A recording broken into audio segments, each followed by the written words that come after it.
Mesdames et messieurs, bonsoir, chers téléspectateurs et chers internautes de CFD Live. Une fois de plus, nous ouvrons donc notre émission, ce jeu poker, qui va être consacré principalement aux questions des accords avec le Rwanda, mais aussi des questions de sécurité dans les grandes villes congolaises.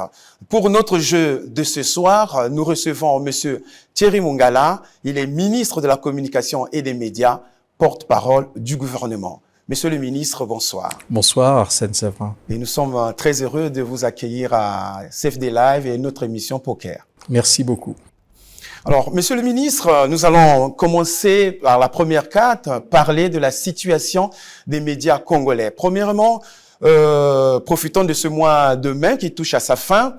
Reporters sans frontières, qui est une organisation de renommée internationale qui fait de la veille sur la situation des médias dans le monde, classe le Congo 69e sur 180 pays contre 81e en 2023.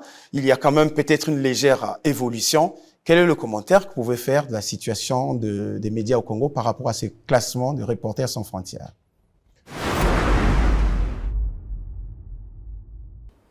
Bon, je vous remercie d'abord pour votre invitation. Je crois que je ne commenterai pas plus le classement qui nous fait en grande progression, une douzaine de places, que je ne le commentais quand nous étions dans les profondeurs du classement.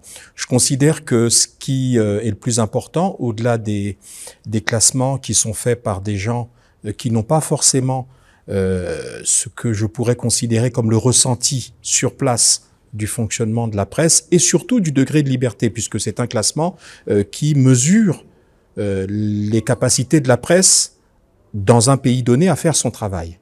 Donc ce qui est important pour nous, c'est de noter qu'à travers cette amélioration selon ce classement, c'est la traduction non pas d'une politique gouvernementale ou étatique qui aurait changé, c'est simplement peut-être et probablement et surtout cela, une émancipation de plus en plus importante des médias et une capacité des médias à améliorer leur rendement et le rendu et la qualité de l'information. Moi, je mets ça là-dessus. Voyez, je suis très modeste sur le sujet.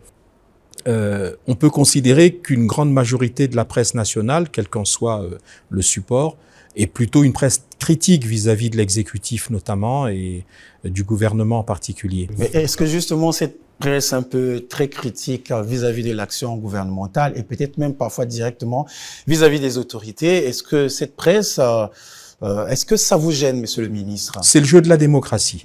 Vous savez, le plus important, c'est le jugement de l'action, pas le jugement des hommes et des femmes qui exercent l'action.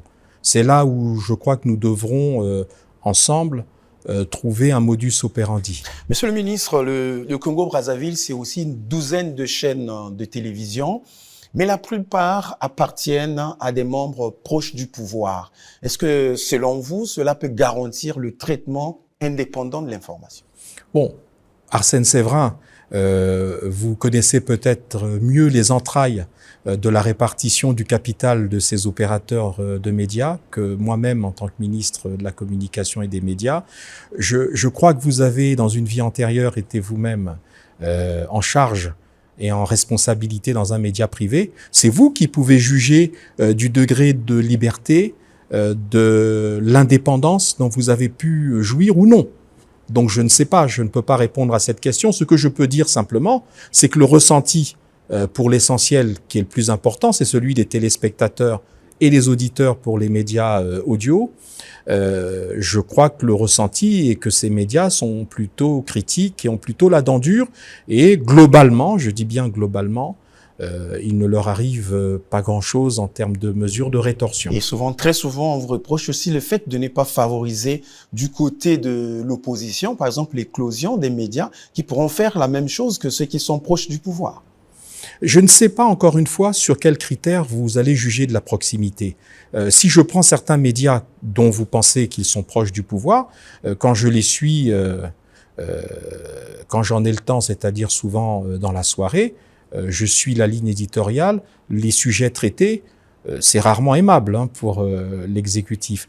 Monsieur le ministre, il est difficile d'avoir une presse indépendante quand les moyens financiers ne suivent pas. Est-ce qu'à ce niveau-là, quand même, le gouvernement peut jouer un rôle d'accompagnement des entreprises de presse privées notamment? Vous savez, il y a une vingtaine d'années, le président de la République avait fait un geste salvateur auprès des médias par un don qui, je crois, avait été accueilli de manière très favorable par les médias.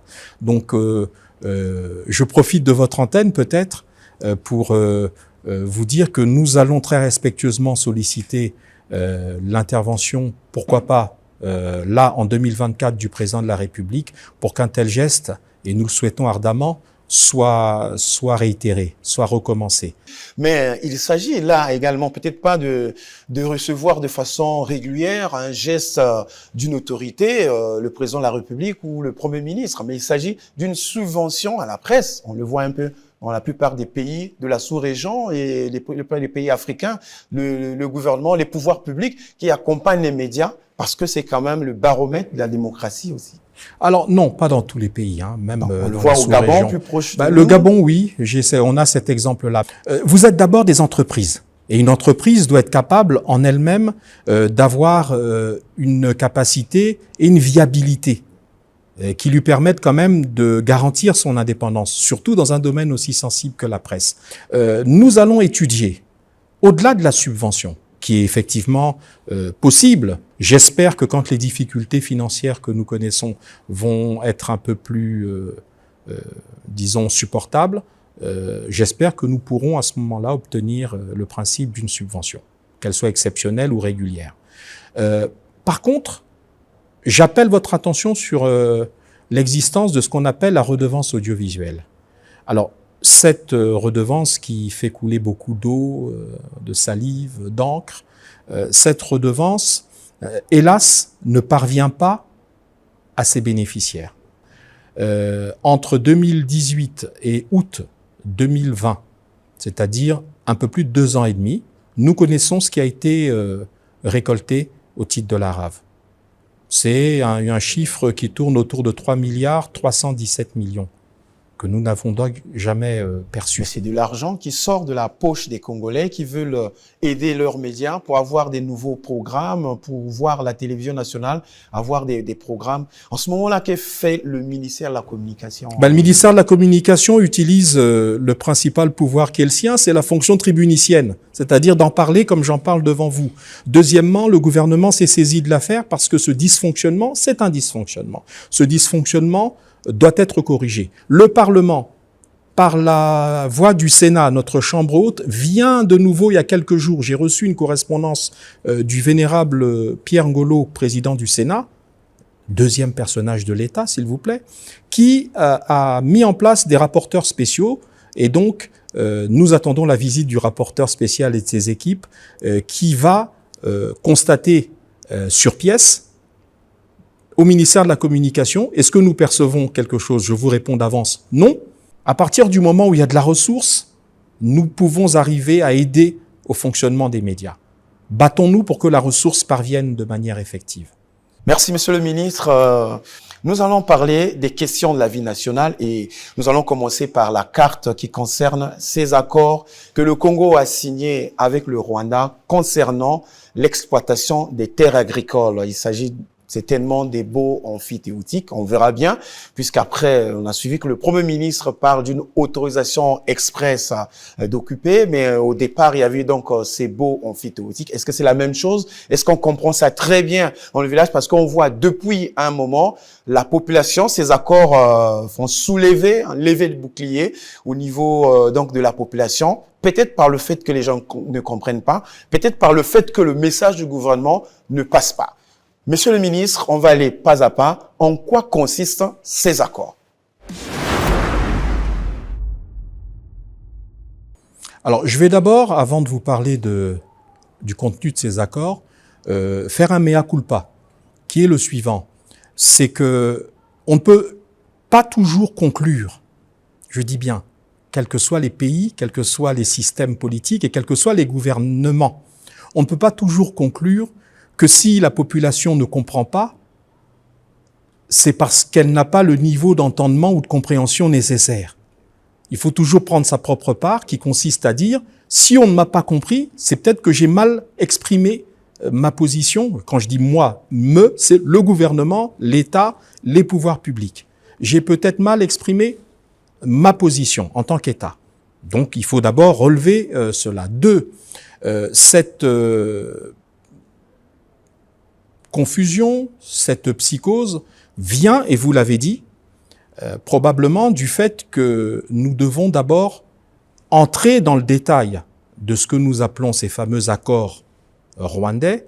Et si vous me permettez que je prenne 5 petites minutes, pour vous présenter de manière synthétique ces contrats.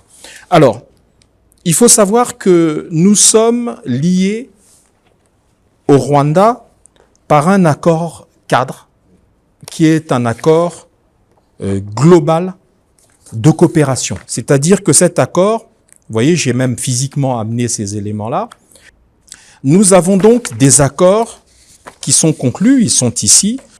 Vous avez un accord de coopération et d'assistance technique qui a été conclu par notre pays avec le Rwanda en matière foncière. Nous avons une convention de concession des installations du parc industriel et commercial de Maluku, qui est conclue entre la République du Congo et le Rwanda. Nous avons un mémorandum d'entente et de coopération qui est conclu dans le domaine des petites et moyennes entreprises et de l'artisanat. Nous avons également un protocole d'accord conclu dans les domaines de la jeunesse, des sports, de l'éducation civique et de la formation qualifiante. Nous avons un accord, toujours avec le Rwanda, conclu dans et là précisément, pas seulement avec le gouvernement, mais là en l'occurrence avec une entreprise rwandaise qui s'appelle Masefield Ventures, et c'est pour la conception, la construction et l'exploitation du port sec de Dolisie. Un accord de coopération culturelle et artistique entre le gouvernement du Congo et le gouvernement rwandais. Nous avons enfin un accord cadre de partenariat économique, de la promotion et de la protection des investissements. Voilà pour l'essentiel, donc un accord cadre global et ensuite des accords sectoriels dans des domaines que je viens de vous lister. Le dernier, c'est-à-dire l'accord cadre portant partenariat économique et promotion, protection des investissements, cet accord doit faire l'objet d'une ratification parce que là, c'est quelque chose qui engage effectivement l'État au sens large avec la nécessité que les investissements programmés en coopération avec ce pays soient protégés. Ça, c'est le type d'accord classique. C'est la pratique avec tous les partenaires, tous les États avec lesquels il y a ce type d'accord. Que ce soit des États africains ou que ce soit des États plus lointains, on a des accords stratégiques, des accords globaux qui contiennent des mécanismes de protection des investissements. Ça, c'est le cadre politique global qui est celui des accords avec le Rwanda. Comme vous le voyez, ce sont des accords que nous concluons régulièrement. Avec d'autres pays. Avec d'autres pays sans que cela ne pose de problème particulier. Je dis bien sans que cela nous pose de problème particulier. Alors, ça, c'est le cadre politique. Maintenant, la question que vous posez, ou la question que nous posons, c'est celle de la polémique qui est liée sur un ou deux volets particuliers, c'est-à-dire des volets qui déclinent cet accord global de coopération. Le premier volet sur lequel nous devons apporter des précisions, ce sont les dispositions liées à la production de ricin. Pour nos téléspectateurs, il faut savoir qu'il y a une grande société pétrolière qui s'appelle Eni Congo, une société italienne. Cette société a décidé de produire des biocarburants. Mais pour ça, la matière première qui permet d'avoir ces ce biocarburant, c'est le ricin. Eni a sollicité le gouvernement congolais en disant nous souhaitons développer ces biocarburants, mais il nous faut la matière première qui s'appelle le ricin. Et pour cela, il nous faut une production qui soit faite au Congo. Et cette production de ricin affectable donc à la production par Eni du biocarburant nécessite une expertise et nécessite une fabrication, une production effective. C'est à ce moment-là qu'interviennent un certain nombre d'entreprises, et notamment une entreprise qui s'appelle, alors je vais vous donner son nom, Massefeld Venture, qui est l'entreprise dont on a parlé pour Maluku. Vous voyez, on a, je crois, évoqué le sujet tout à l'heure en disant que parmi les éléments de coopération de l'accord global de coopération, le Congo a confié une concession telle que prévue par nos textes à cette entreprise pour qu'elle reprenne cette zone économique qui n'a pas encore démarré, qui ne fonctionne pas, qu'elle la mette à niveau, qu'elle achève finalement de la construire et qu'ensuite cette zone économique fonctionne. Eh bien, cette entreprise s'est proposée en disant « Nous avons une expertise pour la production de ricin.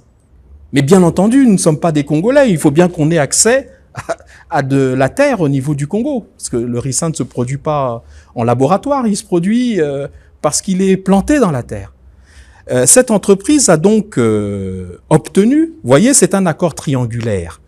Eni qui est demandeur de matières premières, qui dit, en tant qu'entreprise, il me faut du ricin pour que je produise à votre bénéfice et éventuellement, au bénéfice du Congo, et éventuellement à l'exportation du biocarburant. Dans ce contexte-là, il s'adresse au gouvernement. Le gouvernement cherche un partenaire capable d'assurer cette production et Massefeld Venture se propose. Et c'est dans ce cadre-là, je dis bien dans ce cadre-là, qu'il est fixé un accord triangulaire qui dit Massefeld va obtenir des autorisations provisoires d'occuper. Dans un premier temps, c'est la législation chez nous. On commence par une autorisation provisoire d'occuper. Et cette autorisation provisoire d'occuper a été attribuée pour 5 sites dans la République, pour la production du ricin. Le premier site est à Madingu, dans la Bwenza. Ça a été attribué par un arrêté, parce que ce sont des arrêtés pris par le gouvernement, notamment, principalement par le ministre du Foncier, le ministre d'État Mabiala. Ces arrêtés, parce que je vous ai parlé de 5 sites, ont tous été pris le 8 décembre 2022 pour ces 5 sites différents. Autorisation provisoire d'occuper. Donc à Madingu, à Ludima pour la 2e, à Luvaku pour la 3e, à Makabana pour la 4e et à Kindamba pour la 5e. Je répète donc Madingu et Ludima dans la Bwenza, Luvaku, Makabana dans le Nyari et Kindamba dans le Poul. Alors, c'est quoi une autorisation provisoire? C'est dire aux demandeurs de l'autorisation, on vous donne 24 mois, 2 ans, pour vous gouverner en conséquence, c'est-à-dire pour vous installer et commencer une production. C'est cela, l'autorisation provisoire. Et, comme vous le lisez avec moi, puisque je vous le dis, une autorisation provisoire n'est pas une cession. La cession, c'est quoi la cession? Puisqu'on parle de cession, tout le monde emploie ce terme, mais qui n'est pas dans les textes. La cession, c'est je suis l'État et vous vous approchez de moi, vous me dites j'ai besoin d'une parcelle de terrain pour faire ça. La cession, c'est de dire soit je vous le donne, soit je vous le vends. C'est ça une cession. C'est-à-dire que le droit de propriété vous est transféré. Il n'y a pas de transfert de propriété. Il y a mise à disposition à travers une autorisation provisoire d'occuper. Il y a donc la possibilité pour l'entreprise de montrer qu'elle est capable de fabriquer du ricin sur la terre qui lui a été effectivement confiée. Et dans ce cas-là, l'État garde bien entendu la propriété et d'autre part, le même État dispose, s'il constate un dysfonctionnement, une incapacité de l'entreprise, voire un détournement par l'entreprise de l'objet pour lequel elle avait demandé. Elle a dit « je veux faire du ricin », brusquement on la voit fabriquer de la pomme de terre. On va dire « mesdames et messieurs de l'entreprise Massefeld, je crois que on va vous retirer cette autorisation. On ne va pas vous la laisser puisque vous faites autre chose que ce sur quoi nous nous sommes entendus. » Il n'y a donc pas de cession. Et si c'est fixé, jusqu'alors, évidemment, l'entreprise n'a pas démarré ses activités sur le terrain. Alors, nous n'en sommes pas à ce niveau de la compréhension du dossier. Je vais vous dire pourquoi. Le niveau de compréhension du dossier, c'est d'abord de dire ce qui a été fait par le gouvernement pour montrer à nos populations que les terres n'ont pas été vendues. Qu'il n'y a pas eu de vente, il n'y a pas eu d'aliénation. Il n'y a pas eu d'aliénation, pardon. Ces terres restent la propriété de l'État congolais, du peuple congolais, des pouvoirs publics qui en sont ceux qui permettent l'usage par des tiers. Est-ce qu'à ce niveau, Monsieur le ministre, les terres qui, justement, ont été mises à disposition de cette entreprise, est-ce qu'il y a là-dedans, il n'y a pas des terres coutumières? Parce que les paysans, les populations auraient certainement l'habitude de pratiquer l'agriculture sur ces terres. Bon, je crois, mais je préfère pas m'engager sur le questionnement et une réponse qui pourrait être hasardeuse, puisque le gouvernement a résolu face à cette espèce de psychose, parce que parlons de psychose, bien entendu de se déployer, mais on vous le dira le moment venu, pour aller pour chaque site, vérifier l'état d'avancement des travaux, vérifier la situation, échanger avec les populations, parce que c'est cela qui est le plus important. Parce que quand on échange avec les populations, c'est pour leur dire le bienfait qui est attendu, c'est des emplois. Ce sont des emplois qui sont attendus. Parce que, contrairement à ce qui est dit par une certaine opinion, ou qui est véhiculé par un certain nombre d'acteurs, je reviendrai là-dessus tout à l'heure, de mauvaise foi, ces acteurs politiques, je précise, acteurs politiques de mauvaise foi et qui ne sont souvent, pour la plupart, même pas au Congo. Je reviendrai sur ça. Contrairement à ce qui est dit, tous ces engagements sont en vibration positive, en harmonie avec la nécessité de donner du travail à nos compatriotes exclusivement. C'est-à-dire que partout sur les 5 sites où on va fabriquer du ricin, ce sont nos compatriotes qui sont dans ces sites-là, sur ces sites ou à proximité, qui vont faire le travail et qui seront sollicités pour venir aider à la production. Et ce n'est pas non plus... Ce sont bien des jeunes. Des Rwandais qui vont venir de Kigali pour venir. Non, puisque les contrats, parce qu'on ne peut pas rentrer dans leur substance, on ne va pas les lire page après page, je crois que ça serait fastidieux pour vos téléspectateurs. Ces contrats prévoient que la main-d'œuvre utilisée est exclusivement une main-d'œuvre congolaise. Et quand on dit congolaise même, locale, c'est-à-dire là où il y a un site. Si on dit Kindamba, on ne va pas faire venir quelqu'un même de Brazzaville. C'est la main-d'œuvre locale. C'est ça le principe. Maintenant, vous avez des investisseurs. Mais ça, c'est la loi du capitalisme depuis que le capitalisme existe. L'investisseur, il est prévu dans ces textes une disposition qui est prévue par le droit des affaires dans tous les pays au monde. Ben, celui, il va amener son argent. Vous voudriez quand même pas qu'il vous mette son argent, qu'il parachute ses ressources et qu'il n'ait pas ses représentants à lui pour gérer tout cela et superviser la production. Je crois que c'est pas possible. Ça ne se fait pas. Que se passe-t-il au bout de 2 ans? Au bout de 2 ans, c'est la sécurité juridique que l'État s'est donnée. C'est pour ça qu'on appelle ça autorisation provisoire. Ça s'appelle autorisation provisoire parce qu'elle est donnée sous réserve de vérifier que tout ce qui est prévu va être fait ou qu'on sente que ça commence, pour qu'au bout de ces 2 ans, on évalue ensemble avec le partenaire et qu'on aille vers quelque chose de plus long.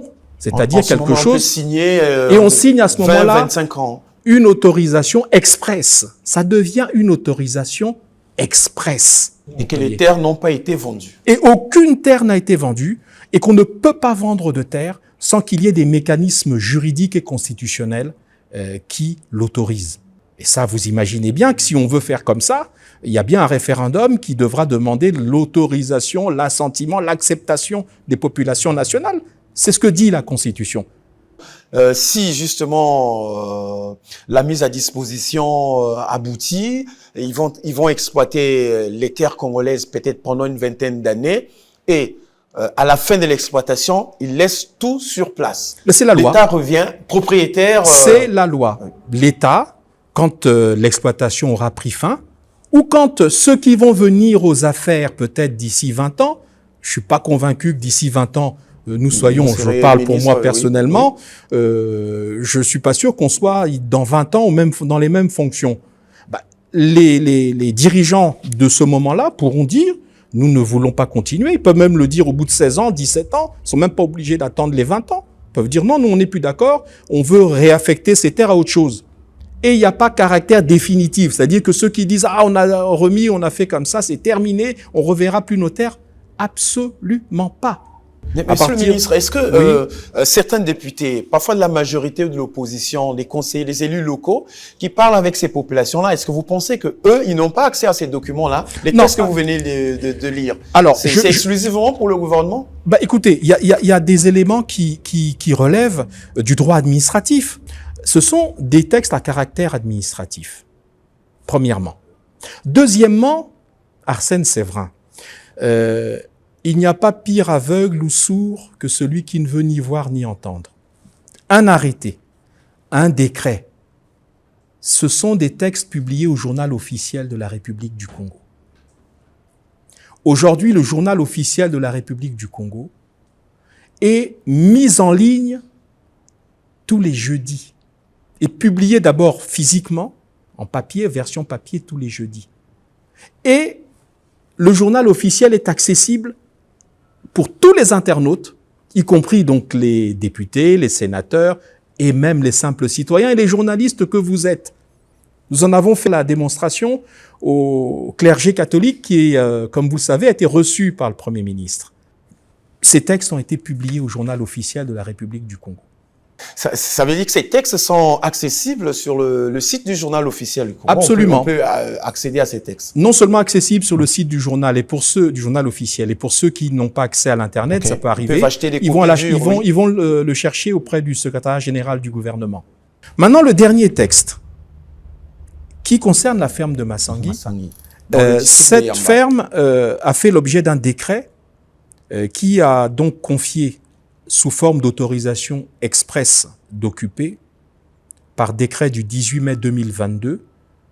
Ce site est situé dans la zone de Yamba, c'est le ranch dit de Massangui, à une société qui s'appelle Eleveco Congo. Parce qu'il faut quand même préciser dans tout cela. J'ai oublié de mentionner ce détail. Vous n'aurez jamais une entreprise qui est à l'étranger et qui solliciterait l'accès à la terre congolaise, quelle qu'en soit la forme juridique, que ce soit l'autorisation provisoire ou que ce soit une autorisation express d'occuper.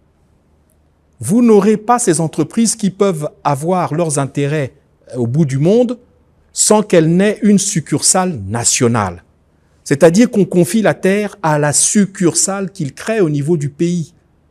Que ce soit Massefeld ou que ce soit Eleveco, ce sont les filiales congolaises de droit congolais des groupes avec lesquels nous avons conclu.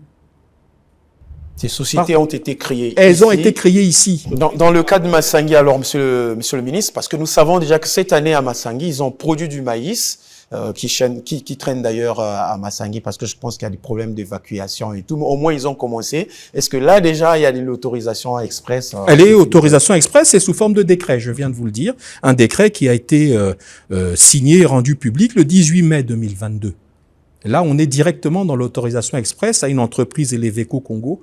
Avec le nom, c'est une entreprise de droit congolais. Pourquoi on n'a pas voulu observer là-dessus?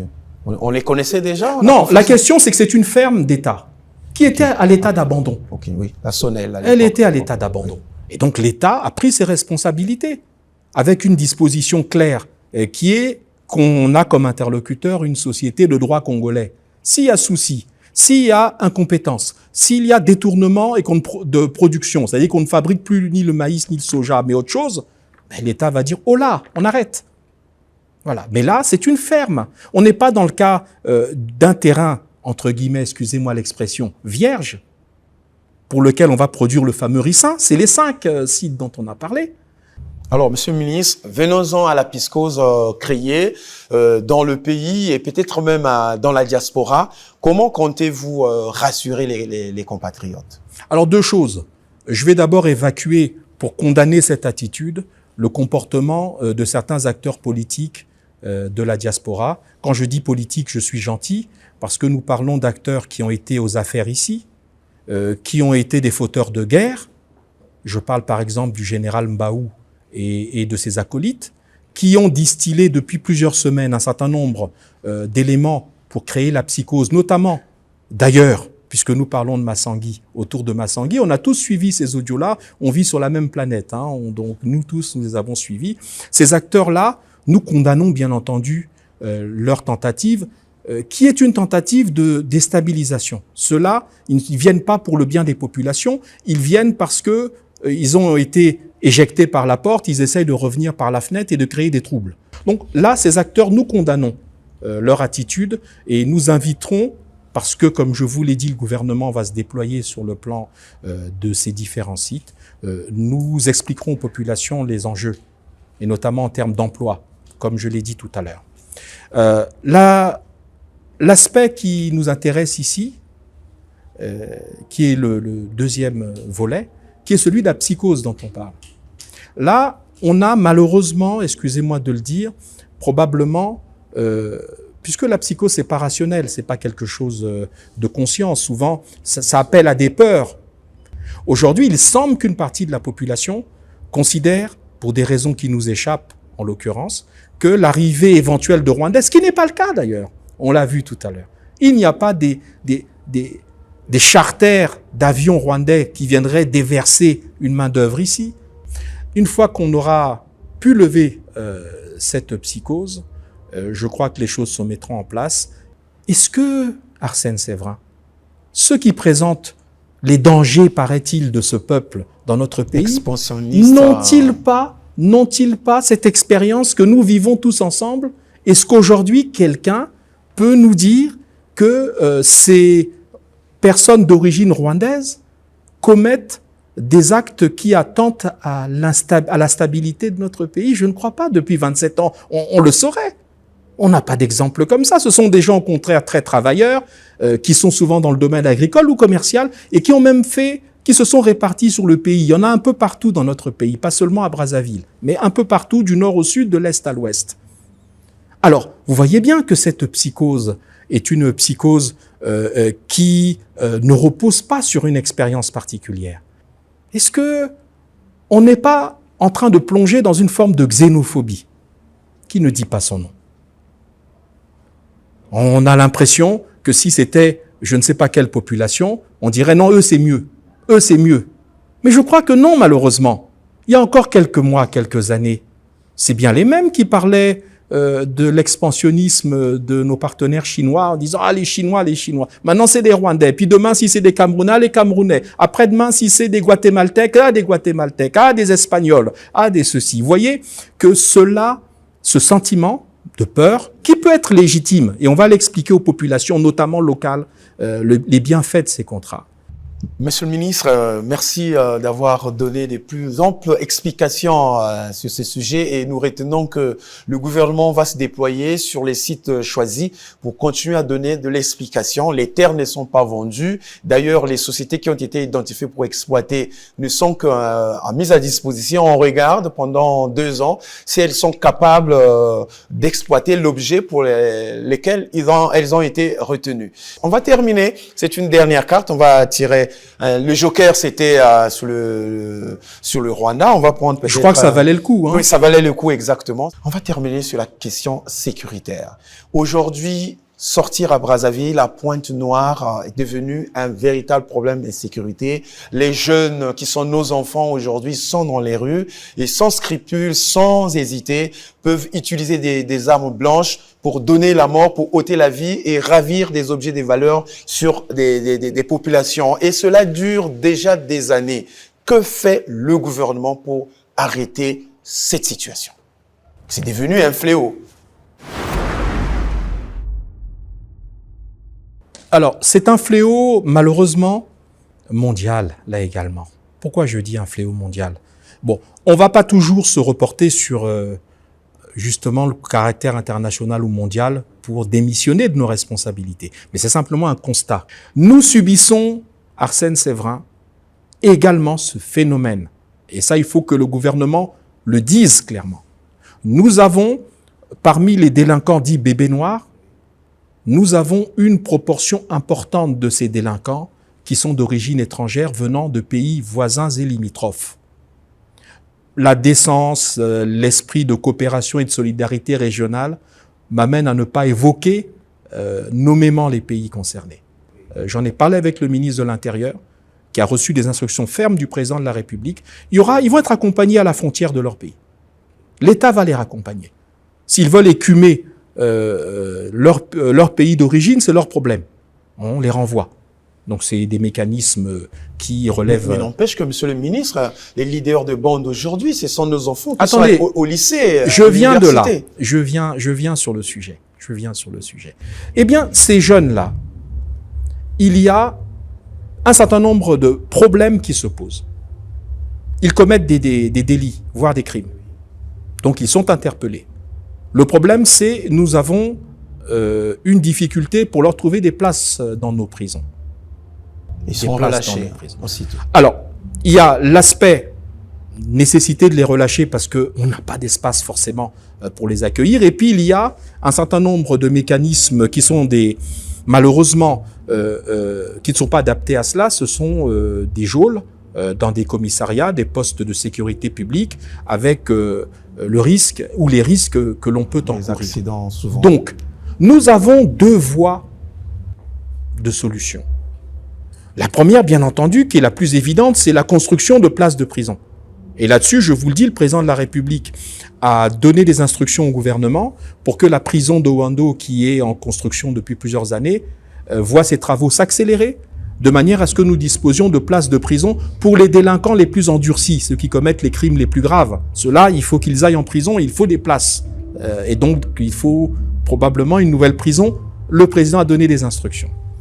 Nous avons, pour les primo-délinquants, ou ceux dont on pense que le principal problème, c'est pas la délinquance, qui n'est qu'une conséquence, mais avec une cause qui est l'exclusion socio-économique, l'absence de formation, l'absence d'apprentissage d'un métier, etc., etc. Cela, le gouvernement, sur la base des orientations du président de la République, est en train de construire des centres d'accueil à Aubéville et à Bocagna. Et nous approchons de la finalisation des travaux à Aubéville. Ces centres vont servir pour l'essentiel à caser ces jeunes-là. On va les recycler, on va les former, on va les rééduquer à la citoyenneté, etc.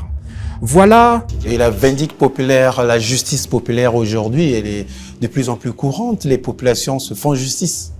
Alors nous voulons dire aux populations là-dessus que quand nous exerçons cette justice populaire, parfois pour des raisons de colère, on a vu, on voit par exemple un crime horrible qui a pu être commis. Des flammes vivantes. Voilà, un crime commis par les bébés noirs, les délinquants. Oui. Ces populations sont témoins parfois de cela et, disons, elles ne résistent pas au sentiment de colère et elles provoquent des situations de justice populaire.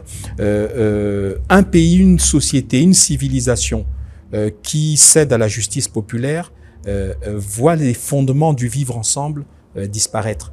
Vous arrêtez un délinquant. Il a commis un crime horrible ou un délit grave devant vous. Vous l'arrêtez, vous appelez les forces de police et vous les mettez à disposition des forces de police. À partir du moment où le délinquant est maîtrisé, parce que si on arrive à le tuer, c'est qu'il est maîtrisé, il est par terre, il est maîtrisé. On le maîtrise on appelle l'autorité compétente, que ce soit le procureur de la République ou les services de police et de gendarmerie les plus proches. Voilà ce que je pouvais vous dire sur le sujet. Alors, merci, Monsieur le Ministre. Nous sommes arrivés à la fin de cette émission. On vous laisse peut-être conclure en quelques minutes.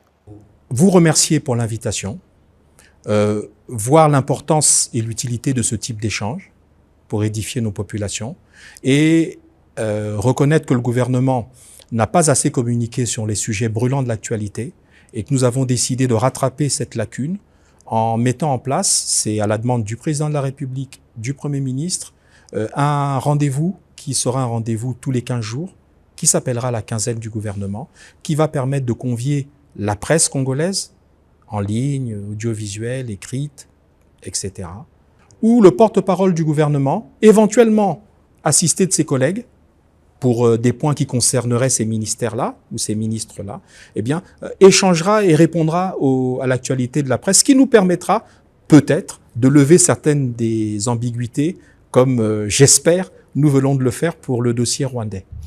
Merci, Monsieur le Ministre. Mesdames et Messieurs, chers internautes, nous sommes arrivés donc à la fin de ce jeu poker. Je vous rappelle, nous avons reçu Monsieur Thierry Mungala. Il est ministre de la Communication et des Médias, porte-parole du gouvernement. Continuez à vous abonner et à suivre donc l'émission tous les jeudis à 21h sur CFD Live et les vendredis à 21h toujours sur TPT+.